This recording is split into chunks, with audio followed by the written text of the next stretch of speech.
Cross product in 1 मिनट। So इस question में हमें दिया हुआ है फाइंड टॉर्क, एंड टॉर्क का फॉर्मूला होता है आर क्रॉस एफ, एंड हमें एफ़ की वैल्यू दी हुई है एंड आर की भी वैल्यू दी हुई है। ओके, सो इस टाइप के क्वेश्चंस को करने के लिए हमें क्रॉस प्रोडक्ट करना होता है। सो क्रॉस प्रोडक्ट के लिए हमको सिंपल चीज़ पहले ध्यान रखना होता है कि हमें आई कैप से देन जे कैप की तरफ मूव करना है एंड देन के कैप की तरफ मूव करना है।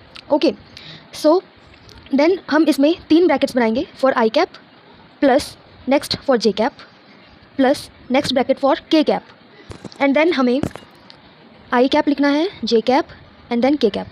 देन इसमें हमें सबकी वैल्यूज़ डालनी है। तो इसमें सबसे ज़्यादा इंपॉर्टेंट बात ये है कि हमें सबसे पहले एफ़ का वैल्यू नहीं डालना है, सबसे पहले हमें आर का वैल्यू डालना है, क्योंकि टॉर्क का फॉर्मूला जो है वो आर क्रॉस एफ है, नॉट एफ क्रॉस आर। सो अगर आप इस तरीके से करोगे एफ एंड आर, देन आपका गलत आंसर आएगा। तो हमें इस फॉर्मूला के अकॉर्डिंग ही डालना है। पहले आर का वैल्यूज़ डालना है, that is 7, 3 and 1, and then F का वैल्यूज़ डालेंगे -3, 1 एंड देन 5। देन अब हम इस ब्रैकेट में सारे वैल्यूज़ को पुट करेंगे।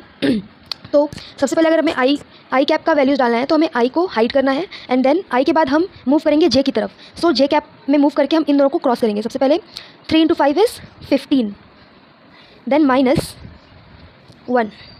ओके, देन अब हम जे कैप का वैल्यूज़ को डालेंगे, उसके लिए जे कैप को हाइड कर देंगे, एंड देन जे के बाद हमें मूव करना है के की तरफ। सो के की तरफ हम मूव करेंगे तो 1 × -3 is -3, and then -7 × 5 is 35। Then K cap के वैल्यू के लिए के कैप को हाइड करेंगे, एंड देन के कैप से हमें वापस आई कैप की तरफ जाना है। सो हम आई कैप से शुरू करेंगे। 7 × 1 is 7, -3 × -3 is -9, that will become +9। Okay, then अब हमें सिर्फ इसको सॉल्व करना है। So the answer will be 15 - 1 is 14 I cap,